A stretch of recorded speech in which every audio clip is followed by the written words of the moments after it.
abadi. Kenapa Pak bilang abadi ya? Sepanjang kehidupan, ya mulai dari bapak Anda aja sama ibu ya, bapak dan ibu bersama-sama bekerja sehingga menghasilkan Anda. Nah, yang diturunkan itu DNA-nya dari sana, ya kan?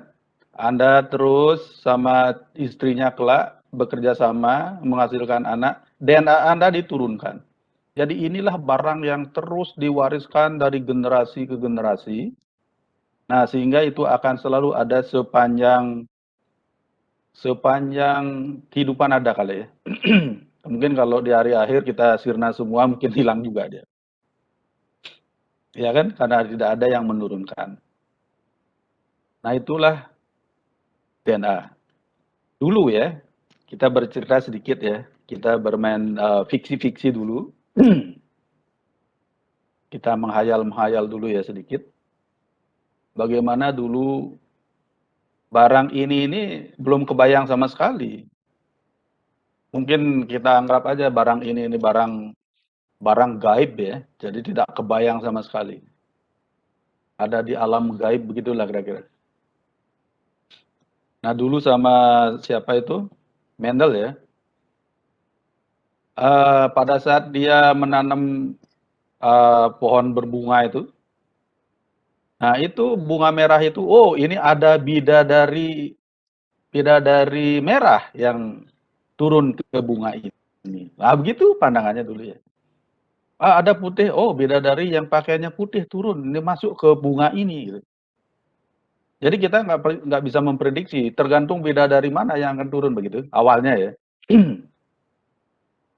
Lama-lama dipasangkan gitu kok.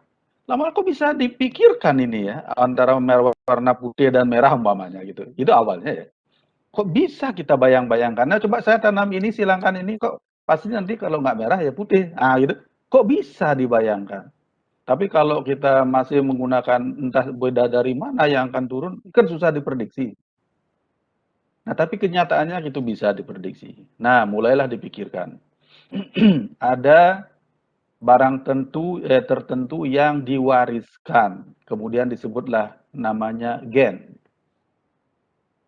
Jadi istilah gen sudah dikenal dulu tuh. Cuman DNA belakangan. Nah, ini gen ini apa gitu. Ini ternyata membawa sifat turunan gitu dari sana awalnya. Awalnya dari bidadari yang ada di kayangan atau di mana alam gaib itu turun. Nah, lama-lama bisa kita prediksi, ternyata ada di dalam.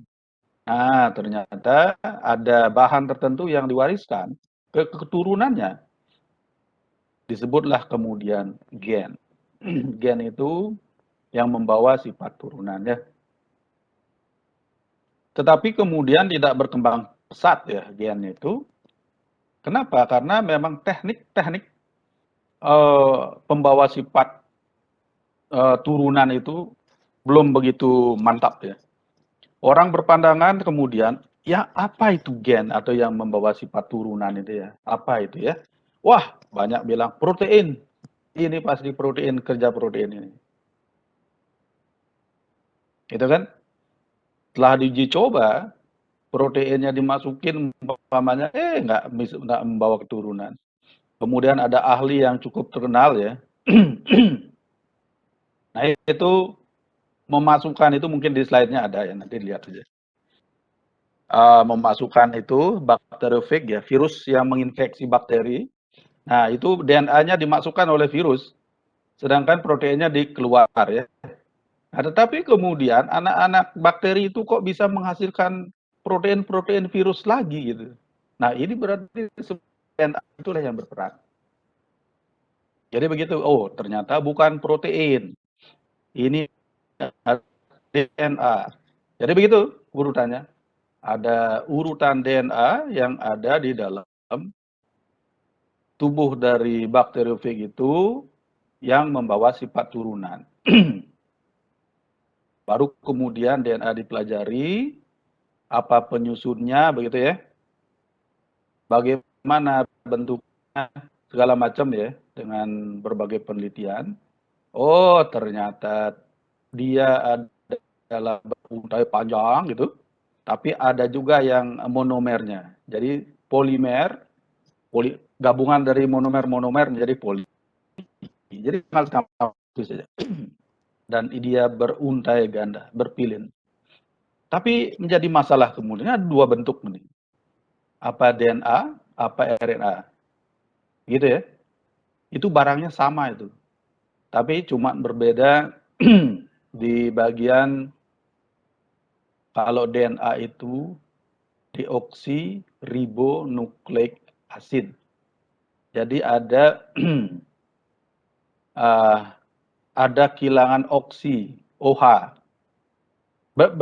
Sugarnya sama, gulanya sama ya, ribosa, tapi di bagian C2-nya kehilangan OH, jadi deoksi.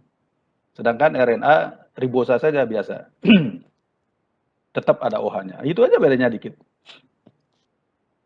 Nah ini yang mana ini sebenarnya ini membawa sifat turunan ini? Awalnya adalah RNA dicurigai ya, makanya ada buku namanya RNA World.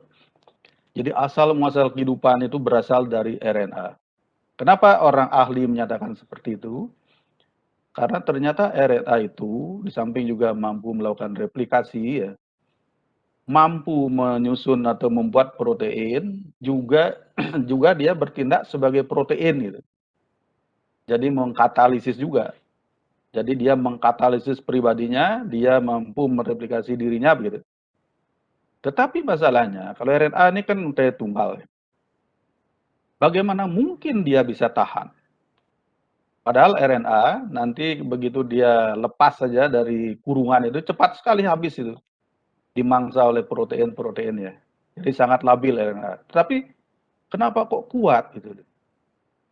Wah ini nggak mungkin ini. Nah akhirnya dites-tes-tes. Oh DNA ternyata. Wah ini gimana nih? Nah berarti teori RNA sudah hilang yang membawa sifat turunan ke DNA. Tapi bagaimana caranya menghasilkan protein dari DNA? Begitu ya. Nah, dari situ muncullah teori-teori kemudian ada central dogma. Jadi perjalanannya adalah dari DNA kemudian berubah menjadi RNA, begitu? Nah, dari RNA inilah diubah, ditranslasi menjadi protein. Itu central dogma. Jadi alurnya Pak ingin membicarakan alur berpikirnya seperti itu. Oh, berarti kalau menghasilkan protein, nah itu berarti sebenarnya oleh para ahli ada dogmanya. Jadi dari DNA, ada aturan mainnya ya. Dari DNA, kemudian menjadi RNA, kemudian menjadi protein. Nah nanti ada dari DNA menjadi RNA nanti kita transkripsi ya. Nah terbentuklah mRNA, begitu sebenarnya. Nah kemudian dari mRNA akan diterjemahkan itu ditranslasi menjadi tumpukan-tumpukan asam amino. Jadi yang bentuk primer dari protein yang terbentuk ya. Jadi bentuk primer protein yaitu kumpulan-kumpulan dari asam amino sesuai dengan kodon yang ada pada mRNA. Nah, cuman kalau protein definitif kemudian jadi dilakukan proses lagi ya di luar epigenetik ya. Apakah dia melengkung, membentuk format atau beta sheet segala macam protein itu ya. Dan formatnya selalu begitu, khusus untuk protein tertentu itu. Jadi ada bentuk tertentu, kemudian itu juga pada akhirnya bentuk konformasi itu akan menentukan fungsi. Baru kemudian terbentuk protein fungsional. Nah, begitu jalurnya sebenarnya ya, garis besarnya. Kemudian Dek sudah buka Oase? Sudah ya? Nah, nanti coba diringkas sedikit, tapi Pak periksa di 200 lebih. Tapi oke ya, nanti mungkin itu pakai penilaian. Kan di OASE Pak suruh meringkas ya. Jangan banyak-banyak mungkin, karena ini lumayan banyak nih Pak meriksa. Kemudian di DNA-nya meringkas, kemudian transkripsi translasi juga diringkas ya. Nanti Pak mungkin menggunakan penilaian dari situ ya, untuk tugasnya. Sudah buka OASE ya? Bisa buka? Bisa ya? Oke, nah kemudian sebenarnya Pak mungkin nggak perlu buka PowerPoint ya, karena ada beberapa animasi yang diberikan. Animasi ini sebenarnya nyari dari berbagai sumber sih Pak Ngurah ya, tapi mungkin alangkah baiknya kalau Pak puter ya. Sedangkan PowerPoint silakan Anda baca, lihat. Jadi alurnya seperti tadi. Kalau kita lihat, kita bicara sedikit mengenai DNA ya. DNA tentu ada penyusunnya apa begitu dulu ya. Ada, atau mungkin Pak buka sedikit ya. Pak buka sedikit PowerPoint-nya sebentar ya. Tapi mungkin juga Pak bicara terlalu lama agak basi, agak batuk-batuk. Ini mudah-mudahan cepat nggak berani keluar Pak. Nggak enak terus terkungkung di dalam ini. Sebentar dulu Pak buka ya. Di mana Pak taruhnya?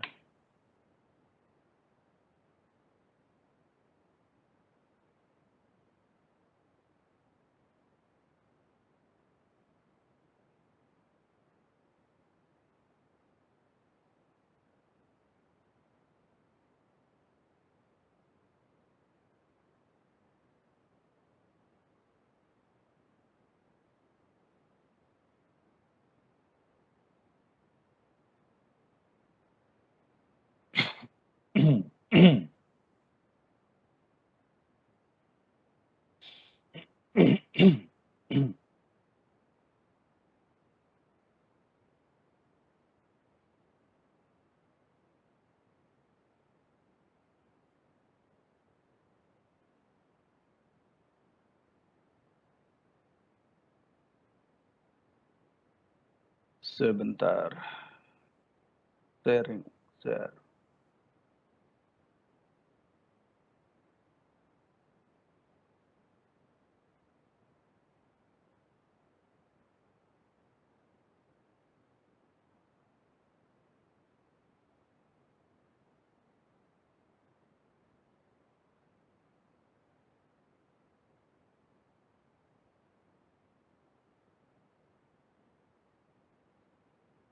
Kelihatan deh?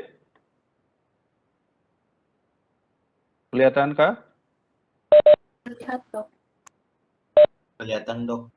Kecil apa besar? Apa perlu di zoom? Apa perlu di slideshow nggak?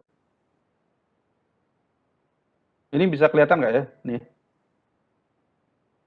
Mungkin Kelihatan? di slideshow saja dok. Slideshow saja.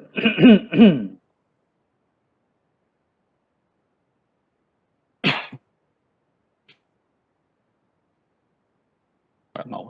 Oh. Kelihatan? Kelihatan deh? Nah, dari sini mulai. Kelihatan dok.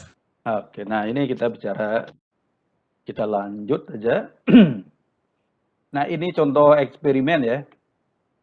Ini mouse Pak kelihatan nggak ya? Nih, gerakan mouse-nya kelihatan? Kelihatan Oke, ya. Kelihatan dok. Ini bakteriofag ya. Ini ada bakteri tapi dibuat besar ya. Nah ini masuk, DNA-nya dimasukin nih. Kemudian DNA-nya replikasi ya. Ini bagian proteinnya kebuang begitu. Tapi pada akhirnya dia berhasil menghasilkan fag yang sama. Nah inilah yang meyakinkan bahwa yang membawa sifat turunan itu adalah DNA-nya, ya, bukan proteinnya. Jadi ringkasnya begitu. Nah ini juga sama. Ini apa nih sentral dogmanya? Tadi Pak sudah terangkan, beginilah kira-kira ya. Dari pertentangan ahli gitu. Pertama protein. Bukan. RNA. Salah lagi. DNA. Tapi gimana bisa menghasilkan protein? Muncul sentral dogma ya. Dogma sentral, nah begini dari DNA menjadi RNA, kemudian protein. Nah itu perjalanannya. Nah ini Pak tunjukkan sedikit. Macet nih. Nah ini. Kelihatan deh. Nah nanti Anda bisa pelajari dari mana-mana sumbernya banyak nih ya.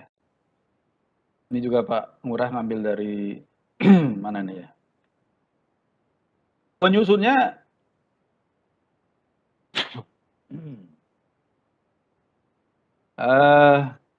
tapi nggak lengkap ya. Ini ada bahasa sebelum itu dulu.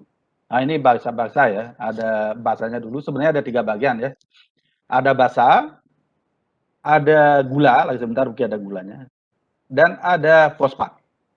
Ya, jadi ada 3 part, 3 bagian itu. Ini ada yang mau masuk nih. Gimana caranya ya? Wah, ini harus close baru bisa. Ada yang mau masuk lagi tuh. Biar saja ya. Biar saja masih di luar. Soalnya sekarang anunya ini harus ada izin masuk gitu. Nah, ada 3 bagian ini kebetulan di bahasanya ya. Ada 2, bahasa purin dan pirimidin. Ini pirimidin ya. Nah, purin ini ada 2 cincin begini. Dan ini 1 cincin yang pirimidin. Nanti baca lagi deh ya. Nggak mungkin langsung terima di sini. Nanti lihat apa namanya di PowerPoint atau lihat catatan dari yang lain ya.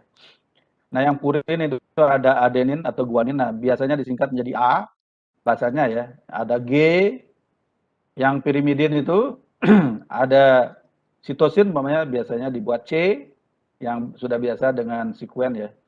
Dan timin umpamanya T.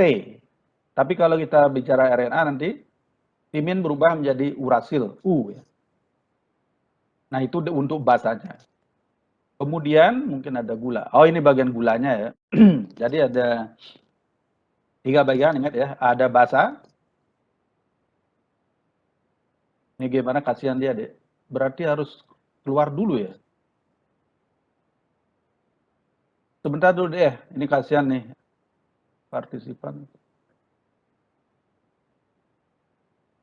Kasihan dia mau masuk nih.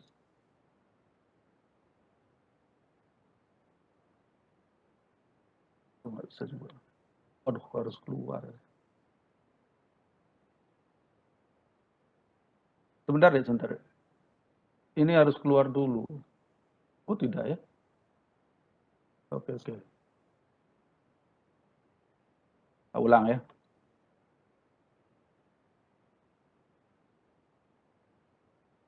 Kelihatan deh, kelihatan? Apa sudah terlihat? Terlihat dong. Oke. Ini gula ribosa. Jadi ada di sini C-nya ya. Di sini C. Jadi karbon C. 1, 2, 3, 4, 5. Jadi ada 5 C. Nah, coba perhatikan ya. Di sini nih, yang ini gula ribosanya. Yang ini ya. Pada C nomor 2, ini nomor 1, nomor 2, nomor 3, nomor 5. Yang di nomor 2 ini masih ada OH. Tetapi kalau DNA, deoksiribosa, deoksi, jadi D hilang OH-nya. Ya, diganti dengan H. Nah, itu DNA. Jadi sebenarnya nggak sama gulanya. Jadi apa namanya? C-nya ya, 1 ini penamaannya jangan kebalik dari sini. 1, 2, bukan begitu. Dari sini mulai. 1, 2, 3, 4, 5. Kemudian nah, ini fosfat. Jadi ada 3 bagian sih ya. Ada fosfat. Jadi difosfat, monofosfat, dan trifosfat. Ada 3 gugus fosfat ya. Trifosfat, ini 2. Difosfat, ini mono 1 ya. Nah, inilah yang menyusun sebenarnya DNA atau RNA. Nah, susunannya seperti ini. Ini kalau satu-satu ya. Jadi susunannya seperti ini. Apa namanya? Nah, kalau begini, kalau coba dilihat ini sebenarnya nih DNA atau RNA ini kalau begini gambaran. Coba ada satu yang lihat ini DNA atau RNA ini. Bisa menjawab dok, Ya, kayaknya RNA kayaknya. kenapa RNA? Karena ada OH-nya. Nah, itu ya lihat ya. Jadi ada OH sini. Kalau ini hilang ya DNA. Jadi barangnya sama. Nah, kalau ini satu ya. Nah, kemudian ini monomernya. Kemudian, nah ini contoh pengikatannya ya. Jadi ada ikatan fosfodiester. Kalau ini nyambung, jadi urutan, jadi pegang aja dulu deh ya. Dari urutannya dari 5 ke 3 arahnya ya. Ujungnya dari sini 5, di sini ujung karbon 3, begitu aja terus. Jadi alurnya ke sini. 5 ke 3, 5 ke 3. Jadi arahnya dari 5 ke 3. Ya, nyambungnya ke bawah sini. Ujung free-nya fosfat, di sini di ujung 5, dan ujung 3 OH. Nah, disinilah disambung. Kalau ada lagi satu monomernya, sambungnya di sini. Ya, terus begitu aja, dari 5 ke 3. Dan ingat, DNA itu, ini ingat-ingat aja ya, meskipun mungkin nggak terlalu apa namanya ya. Kalau nanti menekuni, ini menjadi bagus ya. Kenapa DNA itu bermuatan negatif? Nah, ini karena ini ya. Karena ada polaritasnya negatif di sini. Lebih ke negatif. Sehingga dia, nanti ini pada saat Anda elektroforesis jangan kebalik begitu loh. Ngeloadingnya jangan kebalik. Arusnya juga tidak boleh kebalik. Nanti kalau kebalik ya bisa ke buffer gitu, bukan masuk ke gel ya. Nah, ingat ini bahwa DNA itu adalah polaritasnya negatif. Nah, kalau negatif, dia akan bergerak kemana, Dek? Biasanya negatif itu bergerak ke arah mana? Kalau di elektroforesis. Negatif ketemu negatif gimana, Dek?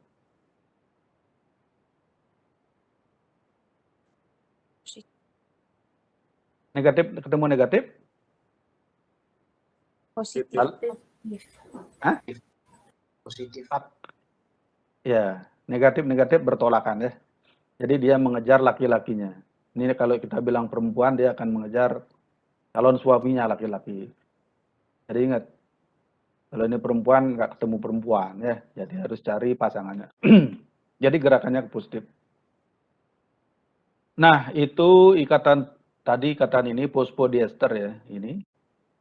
Dan di sini. Silakan nanti lihat lagi. Nah, ini Pak mungkin nggak perlu. Nah, inilah kemudian kalau tapi ini nggak bisa diputar ya, nggak bisa langsung. Ini DNA itu serat ganda, ya, ada melekuk begitu. Dan DNA ini panjang ya, mungkin sampai 3 meter. Tetapi ada di dalam sel yang sangat kecil. Ya, ada di dalam sel yang sangat kecil. Nah, bagaimana memilinnya itu ya? Nah, itu dipak ya di dalam nukleus. Nanti ada tempat pengikatan DNA, protein ya. Ada protein histon. Jadi modelnya dipak sedemikian rupa sehingga betul-betul dimampat ya. Sehingga dia berada di dalam nukleus saja. Bayangkan itu ya, luar biasa pengepakannya. Biar kecil, tapi dia panjang sebenarnya. Nah, ini sama saja ya DNA-nya dari biasanya orang menuliskan dari 5 ke 3. Ini disebut backbone-nya. Biasanya kalau Anda mendapatkan sekuen nanti ya ini yang ditulis nih. GCAT dari 5 ke 3. Kalau dapat umpamanya sandi dari sekuen itu umpamanya kan urutan sekuen GC, GC, AT, GC dan sebagainya. Jadi hurufnya seperti itu. Jadi guanin, sitosin, adenin, timin. Nah, ini bahasanya yang dituliskan. Kemudian lanjut ini PA. Jadi, nah dulu juga ada apa ya? Kenapa berpilin begitu DNA-nya ya? Kenapa dia membentuk double helix? Kemudian terpilin ya, terpilin bukan lurus kayak tangga begitu, tidak. Jadi melihat gini ya. Jadi seperti apa ya? Tali ya, seperti tali gitu. Kenapa itu terjadinya? Jadi setelah 3 dimensi ada saling ikatan ya, ada kuat, ada tidak kuat, ada nolak sedikit, nah itu jadi berputar ya. Nah ikatan yang double itu, ini double helix ya, ini satu rantainya, ini satu, inilah saling berikatan antara T selalu dengan A. Karena dulu telah diteliti ternyata, oh banyak T sama dengan A, gitu. G sama dengan C jumlahnya. Oleh karena itu disimpulkan, ternyata memang benar dia berikatan.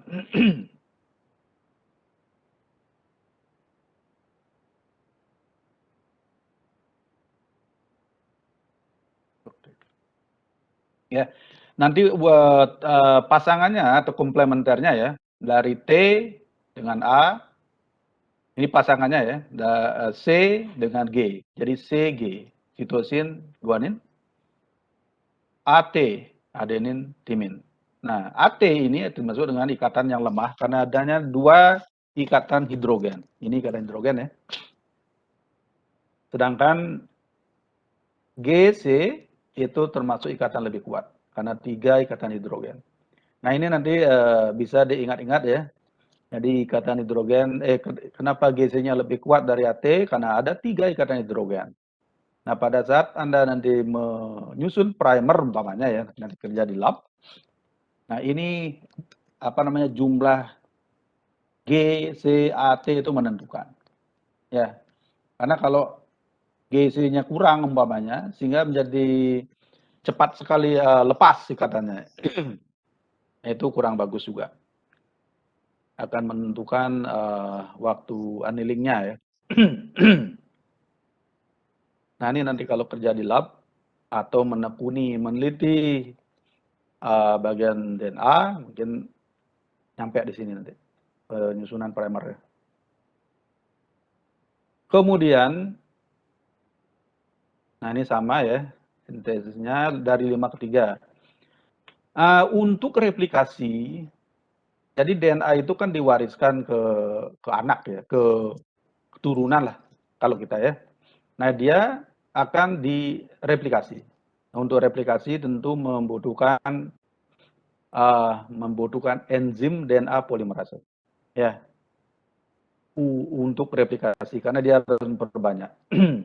Tapi kalau untuk apa namanya menghasilkan mRNA, mau ceritanya nih mau membentuk protein ya, mau membentuk protein dari bagian tertentu yang apa namanya yang merupakan bagian dari coding region itu, ya, bagian yang menyandi umpamanya. Nah ini juga akan dibuat mRNA, tapi enzimnya berbeda. Jadi enzimnya adalah RNA polimerase.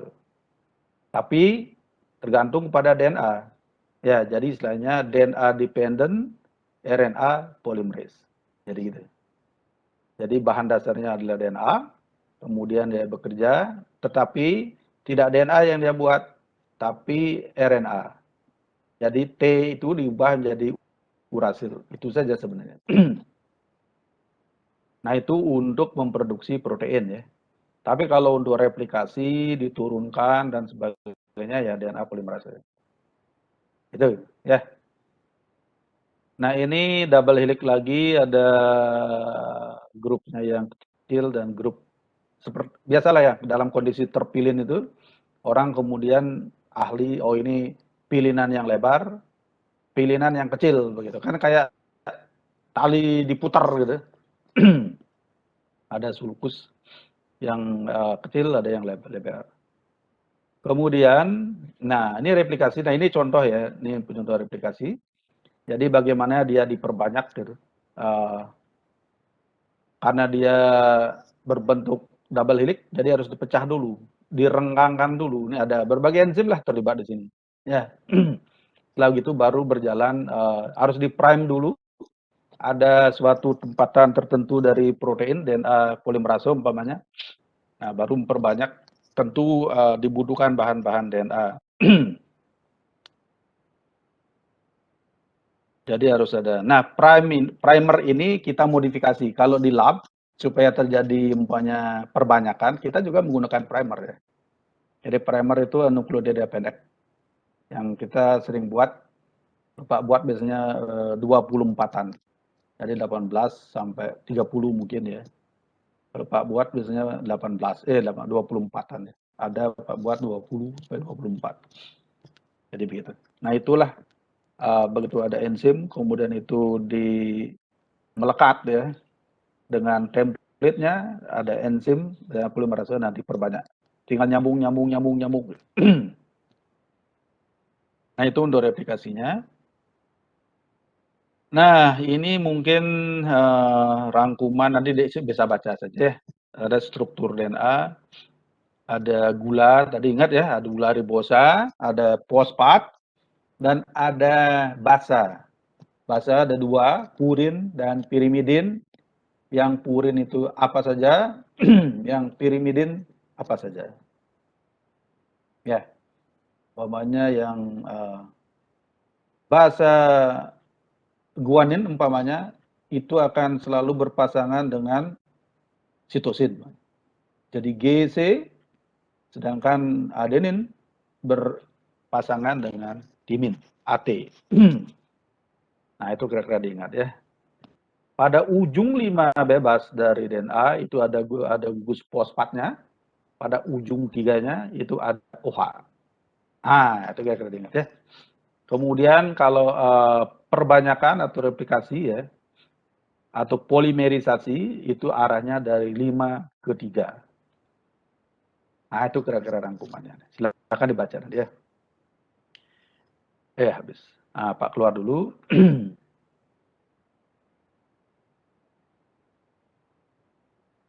Nah, itu sedikit mengenai DNA. Kemudian bagaimana, ini ada baru masuk lagi nih. Ada yang ditanyakan dulu ya sebelum kita memutar mungkin beberapa video yang dikasih oleh Pak Ngurah juga. Mudah-mudahan bisa terlihat.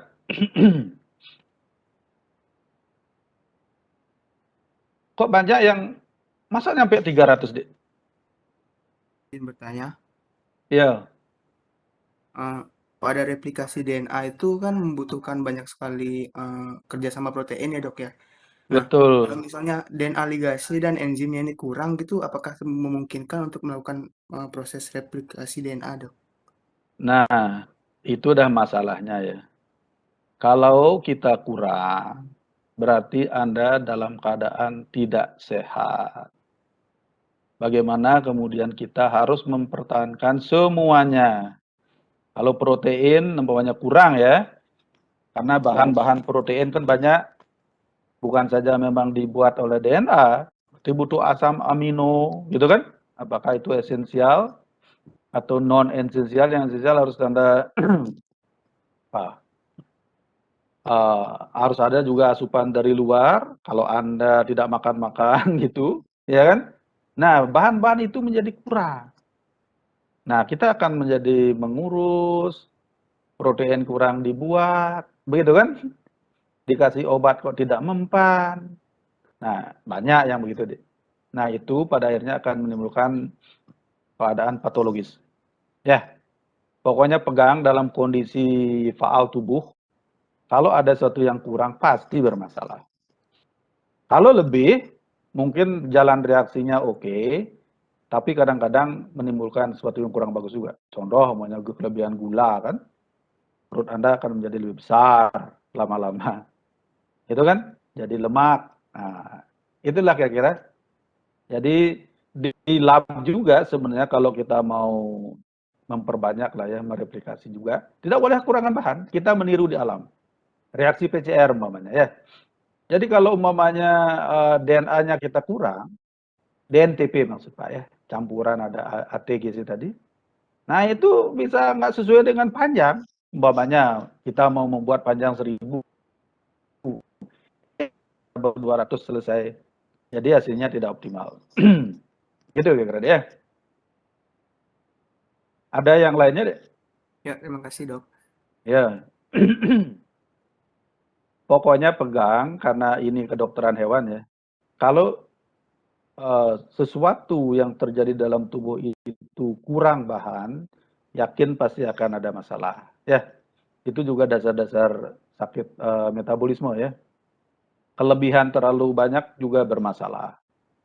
Nah, makanya bagaimana mengatur kehidupan. Nah, tentu Anda sendiri yang tahu ya. Kalau sudah lebih rasanya kurangin gitu. Kalau kurang, kok lemes tenaganya ini ya, kurang apa ini begitu kan? Nah, itu perlu ditambah. Jadi Anda sendiri yang tahu. Kecuali nanti di lab, nah mungkin penelitinya yang tahu ya. Atau kita putar coba ya, videonya ya. Mungkin dapat satu video. Coba Pak putarkan dulu ya, Pak sharing.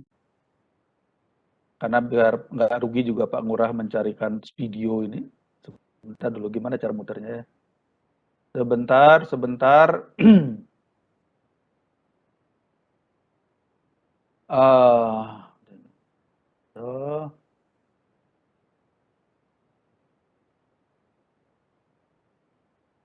coba ini super animasi.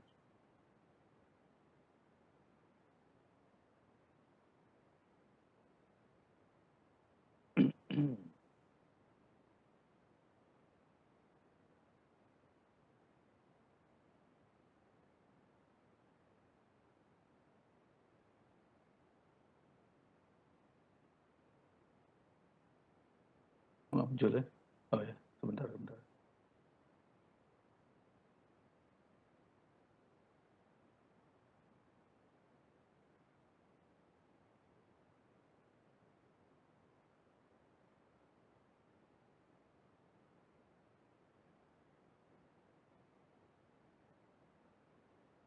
Tuh, kok sebentar, sebentar, kok udah langsung.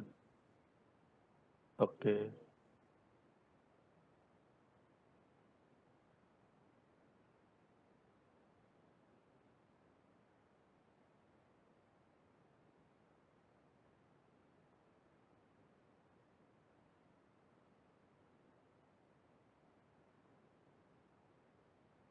Kelihatan deh?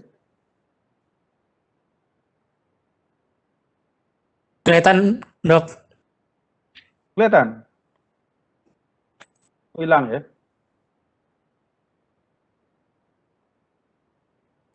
Kelihatan sebentar udah hilang, Dok. Oh, bisa hilang. Sebentar, sebentar. Kok hilang gambarnya ini? Gimana nih? Loh, ini bukan. Stop dulu ya. Kok bisa hilang?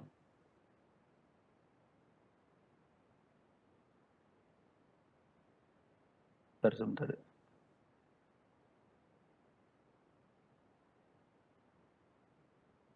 Oke, kita share. Muncul deh. Halo? Kelihatan? Terlihat, dok. Terlihat, Hah? Dok. Terlihat, Dok. Terlihat. Ya, suaranya kedengaran nggak? Suaranya tidak, dok. Tidak masuk, Suaranya Dok. tidak masuk. Ini sudah keras deh Pak nih. Mungkin bisa diatur di pengaturan share Kalian screen-nya, Dok. di pengaturan apa? Di pengaturan share screen-nya, Dok. Jadi biasanya sebelum di share screen nanti ada option untuk optimize di video dan motion. Oh, coba ya. Coba Pak anu dulu nih.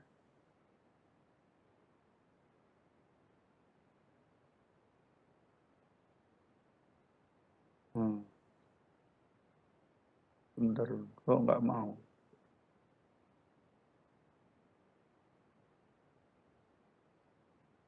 Coba Pak ulang.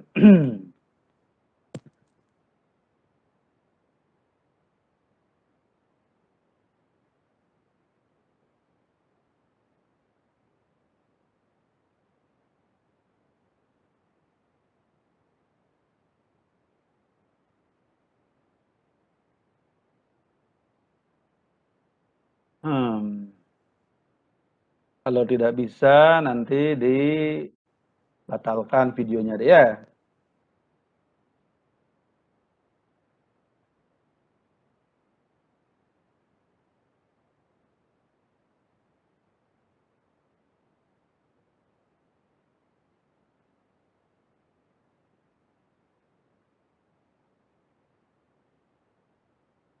Transcription is the process of making Ini sudah otomatis optimize ya. Tapi kalau tidak mau, transcription factors. gimana Dek? RNA Kelihatan? transcription begins with a strand of Terlihat dok dan suaranya sudah masuk. Cuman Suaranya mungkin bisa masuk? diperbesar. Masuk dok, tapi kecil. Ya, kanggokan aja kali ya. Sudah dioptimize. Lihat aja ya.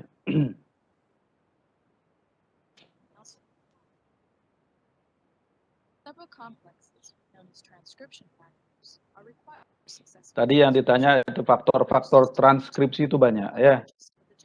Faktor transkripsi itu adalah bagian-bagian dari protein kecil. Nah, ada tata box-nya. Ini untuk transkripsi ya. Itu banyak ya tuh, betul yang terlibat itu.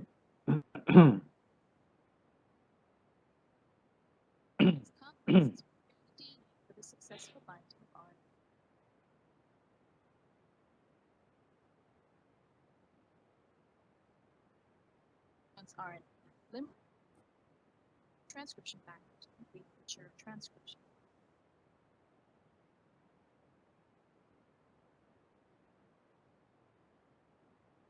Is added to the system for transcription.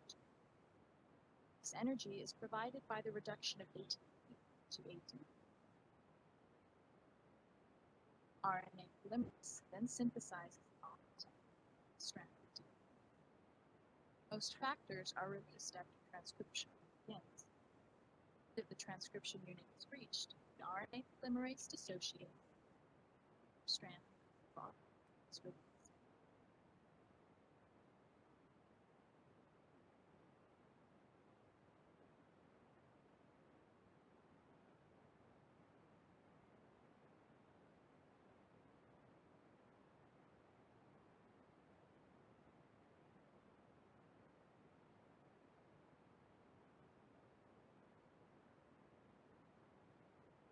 Nah, itu tadi yang transkripsi ya. Bisa dengar suara Pak ya? Tapi itu adalah animasi yang bisa dicari dari berbagai sumber.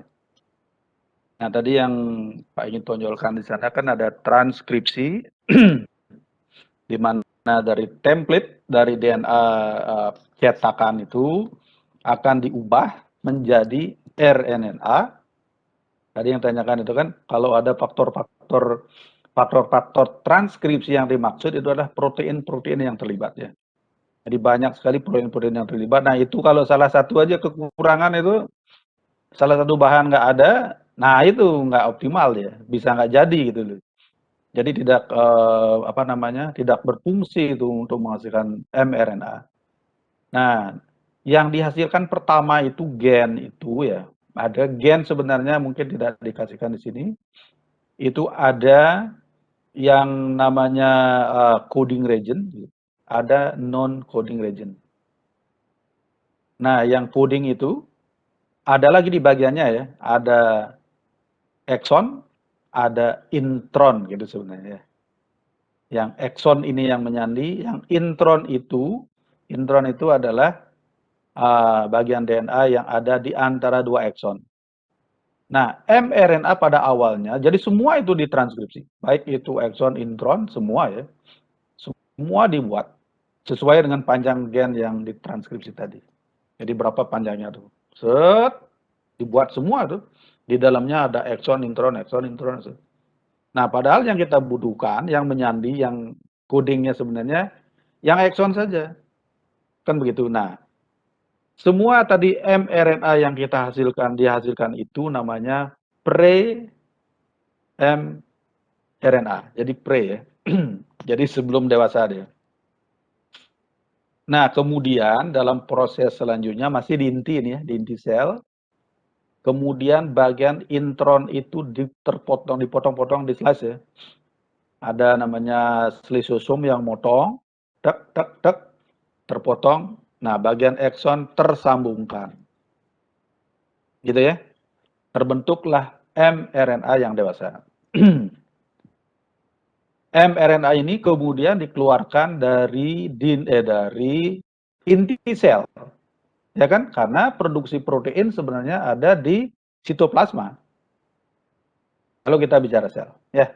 Bukan bicara kita bicara sel.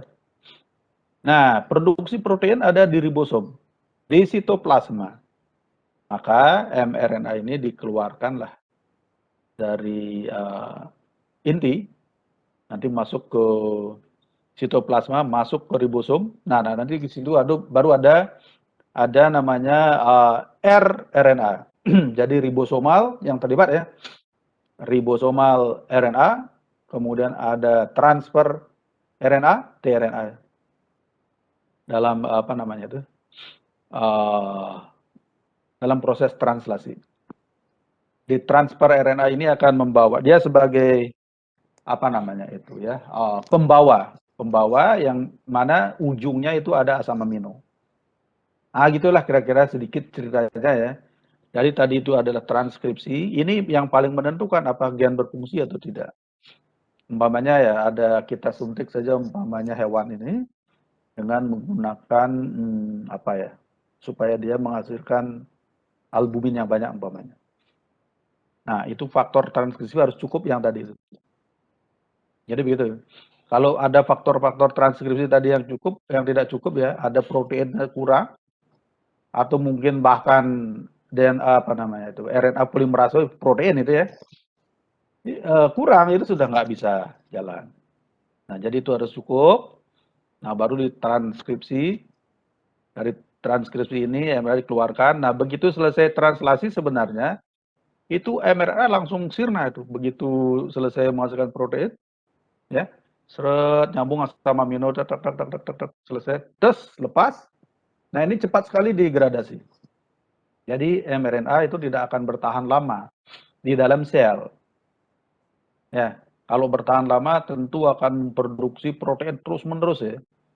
Nah, ini juga berbahaya. Jadi produksinya itu habis, produksi lagi habis. Nah, itu sesuai dengan seberapa banyak faktor pencetusnya tadi untuk mentranskripsi dari suatu coding region. Nah, itu ya. Nah, untuk mentranslasi, proses translasi tadi tentu akan membutuhkan dari Pak Ulang ya. Yang ditranslasi adalah bagian cetakan awalnya itu adalah mRNA ya. Di dalam mRNA akan ada namanya kodon. Kodon ya. Kodon ini adalah 3 nukleotida susunannya. Trinukleotida. Ada 3 nukleotida. 3 nukleotida itu akan menyandi 1 asam amino. Coba nanti Dian ya, dilihat di PowerPoint apa ada, Pak belum lihat itu ya. Dan itu kodon itu sudah apa namanya, sudah ditemukan lah ya, sudah ada pakemnya itu. Kalau umpamanya ATG, umpamanya gitu ya. Nah itu akan menjadi stop kodon, umpamanya begitu. Solution ini kodonnya. Nah, apa namanya, urutan-urutan itu ada di mRNA. Gitu ya. Nah, gimana caranya kok bisa menghasilkan asam amino atau protein? Nah, itu nanti dilekatkan dulu di tempat produksinya itu ada di ribosomal RNA. Jadi ribosom itu sebenarnya tersusun oleh protein dan RNA. Ya, ribosom itu tersusun oleh protein dan RNA. Jadi melipat, meliuk-liuk gitu bentuk ribosomnya. Karena panjang sekali RNA-nya, liuk-meliuk membentuk suatu seperti bangunan-bangunan lah. Ya, biasanya ada umpamanya ada nih partikel yang besar, ada partikel yang kecil, gitu. Jadi ada small unitnya berapa Spenbach, jadi berapa S biasanya dipakai ya untuk ukuran ribosom. Nah, disitulah masuk mRNA-nya. Di dalam rumah ribosom itu ya, karena di dalamnya ada mRNA sebagai tempat perlekatannya. Nah, kemudian setelah ada tempat masuk ke ribosom, masuk ke ribosomal RNA, baru kemudian bagian tertentu yang disebut kodon tadi dikenali oleh tRNA. Jadi di dalam mRNA itu ada kodon, gitu kan? Sedangkan tRNA itu akan menjadi antikodonnya. Jadi lawan kodonnya. Nah, ini akan saling berikatan. Umpamanya kalau kodon itu GGC, umpamanya GGC ya, kan 3. Berarti tRNA itu adalah harus ada susunannya, kalau G lawannya apa ya?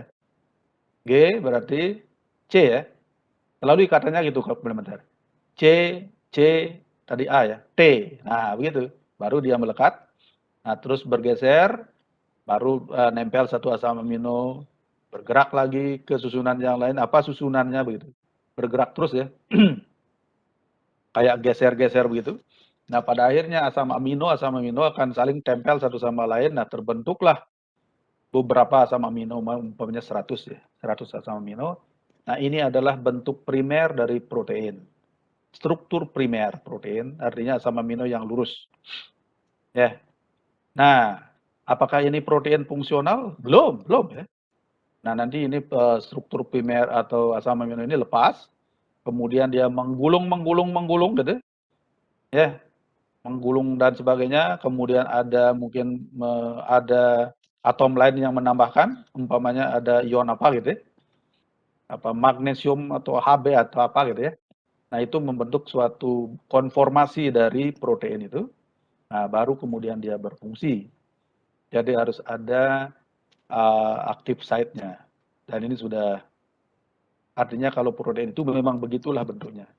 Tetapi kalau Anda protein ya, kalau Anda panesin protein, panesin ya, dipanaskan, kan dia akan mengalami denature, denaturasi, ya kan? Dan protein tidak bisa dikembalikan, aktif site-nya sudah hancur, bentuk konformasi hilang, dan sebagainya gitu loh. Tidak bisa berfungsi lagi. Ya, tetapi bedanya dengan DNA, kalau DNA tadi double helix ya, double strand, dan melekuk-melekuk, kalau dipanaskan, denaturasi, maka dia lepas satu sama lain. Jadi unre tunggal, tetapi kalau didinginkan, dia kembali melekat dengan pasangan yang tadi, komplementer dia. Kalau A dengan T, G dengan C, kembali ke tempat tadi. Nah, itu kehebatan dari DNA. Nah, makanya DNA itu molekul yang sangat kuat.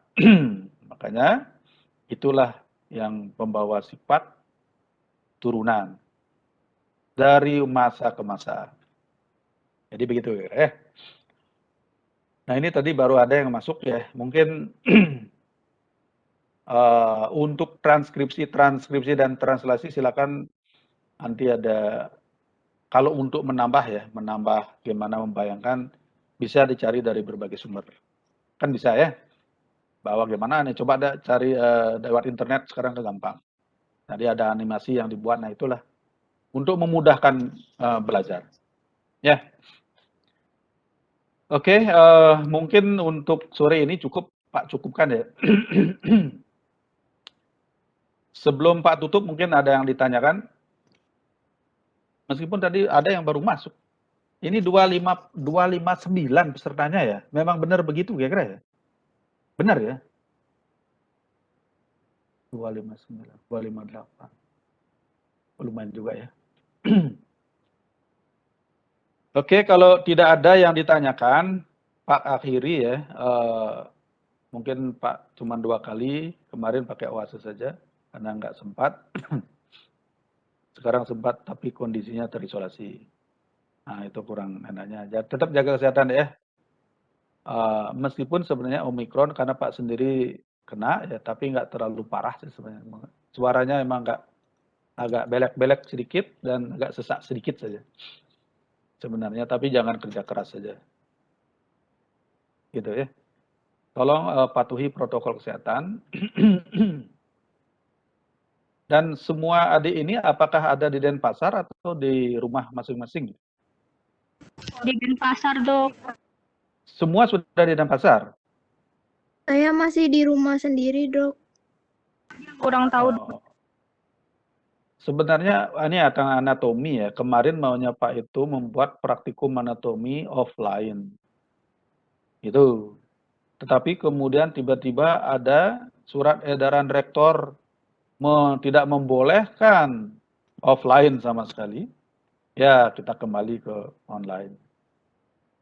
Jadi begitu sebenarnya. Ya. Baik ya, tetap jaga kesehatan. Jadi hindari kerumunan. Kalau nggak penting jangan keluar, ya. Pakai masker. Nah, sehingga bisa terhindar dari, ini mudah-mudahan cepat selesai pandemi ini ya. Oke, itu aja Pak, tutup ya. Selamat sore. Selamat sore, Dok. Ya. Sore, Dok, terima kasih. Sore, Dok. Dok, Terima kasih. Oke. Pak tutup ya, Pak tutup ya. Terima kasih. Terima kasih, Dok. Selamat sore. Kan aku. Terima kasih, Dok. Terima kasih, Dok.